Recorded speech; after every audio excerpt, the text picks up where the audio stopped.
I have an issue with how a lot of people approach the discussion of criticism of any form of art. Please tell me if you heard people say things like, from a technical viewpoint, or looking at it objectively, or I like this, but objectively speaking, it's not that good.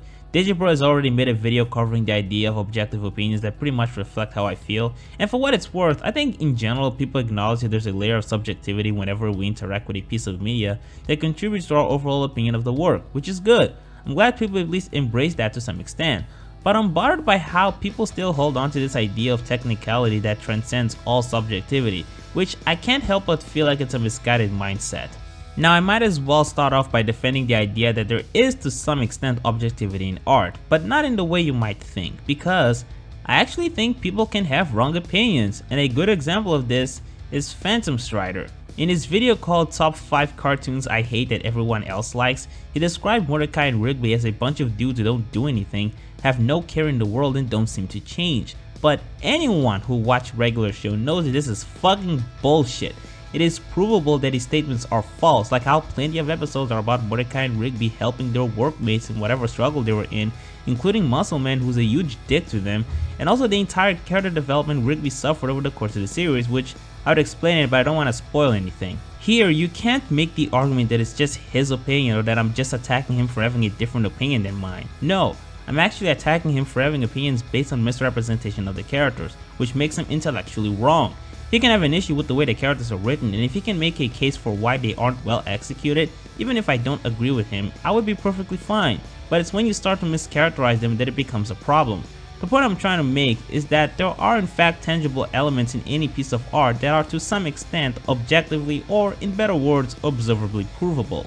The same can be said about film and storytelling techniques. I think this is where many obtain the idea of technicality, in which people with better academic knowledge of how film and animation works can do a better job analyzing them than people that are just either casuals or simply passionate amateurs. And I actually don't disagree with this sentiment. I stand by the idea that if someone has little knowledge of how film works and they end up writing an analysis of some piece of work, they can run the risk of saying things that are factually wrong, like misrepresenting work environments, misusing terminologies, and making statements that are historically inaccurate. And that's pretty much how far I'll go into defending the idea of technicality, because quite honestly, I wouldn't even be bothered by that word if it wasn't for how people tend to phrase themselves in critical discussions. I'm gonna talk about guilty pleasures because it's the reason for why I wanted to make this video to begin with. Now, the idea of guilty pleasure really shouldn't be that complicated. It's something you enjoy but you feel guilty for liking it. I for one have guilty pleasures, all of them varying depending on which social circle I'm in. And ideally, there shouldn't be anything wrong with this. There are some shows out there that might have a premise or moments that have questionable moral implications, so it's fine to feel guilty for that. But where things go to complete shit is when people use the term to describe something they consider to be bad, but they still like it. I don't understand this notion. Like, okay, let's say you like something that's trashy and degenerate in many ways. If you overall enjoy it, then it's good. Morality shouldn't play much of a role in judging the quality of something if it doesn't actually ruin your experience. If you feel all sorts of guilt and shame for enjoying it, it's still good because the point of any piece of media is to maximize the enjoyment of the audience. And if it succeeds in doing that for the most part, then it's good. It's not a very complicated thing to grasp. And the sad part is, that's not where things end, and this is where things actually get complicated.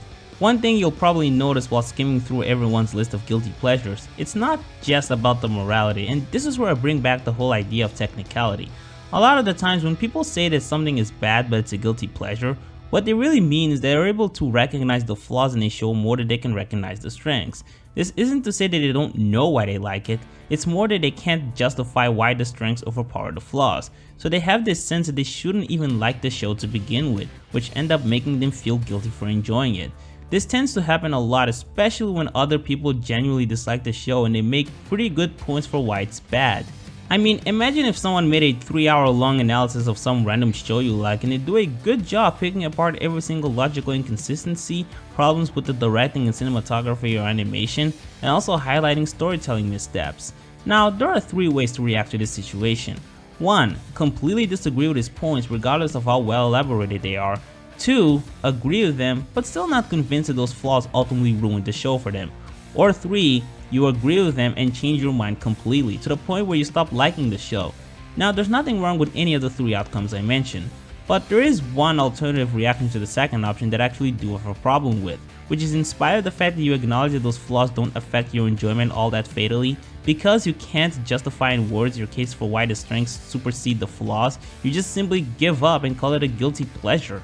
Look, here's an advice: be stubborn with your opinions. Even if you're not good at debating people and defending your case, what really matters at the end of the day is your untapped experience alone. It doesn't matter how intelligent and analytical a critic might be. It doesn't matter if that critic proves how the show breaks this rule or this scene is bad because the director did this and that, which is an incompetent decision art-wise because whatever the explanation he might have. I've spent more time watching people explain why the Transformers movies are pieces of shit, and yeah, even though I can probably write a negative review myself based on the arguments I've heard, I don't actually think those movies are bad. I've never seen them. I have no idea how Michael Bay's style of filmmaking would make me feel if I watch his movies. Regardless of how detailed and well thought out arguments can be, they don't mean anything unless it actually means something to you. Sure, we're all human beings and as a result we share similar sensitivities, which is why most of us tend to agree on many things, like camera positions, color filters, audio, show don't tell. But at the end of the day, we're still different and our individual experiences will always affect how we perceive art. There is no such thing as unbiased review. Even if you think you have no biases, even if you think that your favorite critic has no biases, trust me, you do and they do. All of that academic knowledge you have is based on how audiences tend to react when you compose a shot, music, or construct a story in a certain way or another, which are at the end of the day based on our sensitivities, which are by themselves prone to subjectivity. I mean, sure, logical inconsistencies are impossible to refute, but how they affect the experience is in fact debatable. Just because we share similar sensitivities, it doesn't mean that those sensitivities are objective, because they can easily change from person to person. We might reach a point later in the future when our bodies are so far evolved based on whatever events and natural alterations occur in our paradigm, which might change the typical interaction audiences have with a piece of media, and it could lead to a total revision of the list of fundamental rules of film. So why should we undervalue our biases and preferences if they're undeniably crucial to our experience with a show? I would argue that by dismissing your preferences, you're not being honest to everyone else. If you're a critic or a reviewer, your job is to explain your take on whatever you're reviewing. So if you're overlooking aspects of yourself that obviously affect the way you view the piece of media, your review is incomplete. Like, what is your fear? Is that your crowd won't relate to your specificity? Then learn how to elaborate yourself more so that people can understand your perspective. And you're not going to be able to do that if you keep hiding your preferences. Like, no one's gonna fully agree with each other anyway. This reminds me of how some people seem to be bothered by reviewers comparing a readaptation with the original,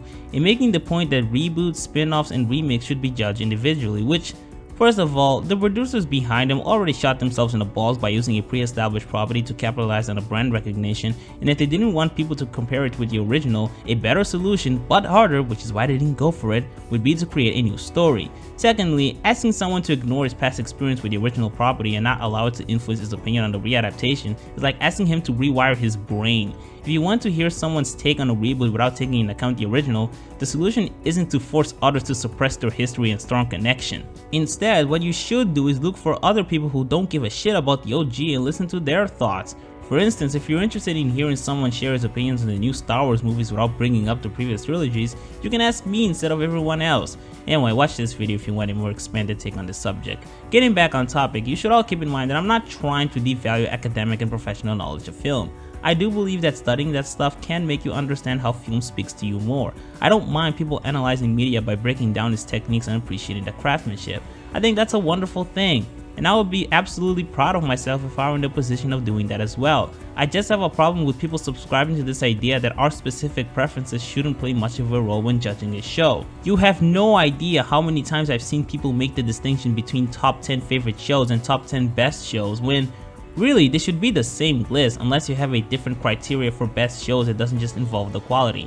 I don't know if this still happens, but I recall a period when people were giving Jeremy Jones shit for giving superhero movies an awesome tackler score and more classy movies like Birdman a worth buying on Blu-ray, and my response to that is, yeah, so? It's his score. He has made it clear in the past that he's a big fan of superheroes and the Marvel Cinematic Universe, so it makes sense that he would personally value well-made superhero movies more than alternative genres. There's Nothing wrong with that. It doesn't make him less credible, it just means you don't relate to him. And that's what I have to say to everyone who has a set of shows they like but they consider to be bad. They're just simply not bad. Don't get me wrong, there are shows and movies I've seen I think are dog shit but I still enjoy them. I fucking love Race Against Time, but none of my reasons are even remotely intentional from the creator's part. Again, if you enjoy the show for their intended merits, then it's good. Maybe not for everyone else, but for you it is. And if you can't justify why it's good in spite of the fact that you can feel for yourself that you like it, then the problem isn't with the show. The problem is you. You just don't know how to defend the show. And you know what? That's fine. All I'm asking you is to not reduce your score of the series based on that alone. Be true to yourself and please don't feel guilty about it. You're in charge of how good or bad something is, and don't worry. One day someone who feels exactly the same way you do might come in and make an excellent case for why the show you like is good, and you'll never ever feel guilty for liking it. There was a time when I was getting a lot of comments from people thanking me for shitting on Villainous, and I wasn't even the only one who did it. You have to just wait for that day, and if it doesn't come, maybe you'll become that person. All you have to do is start writing.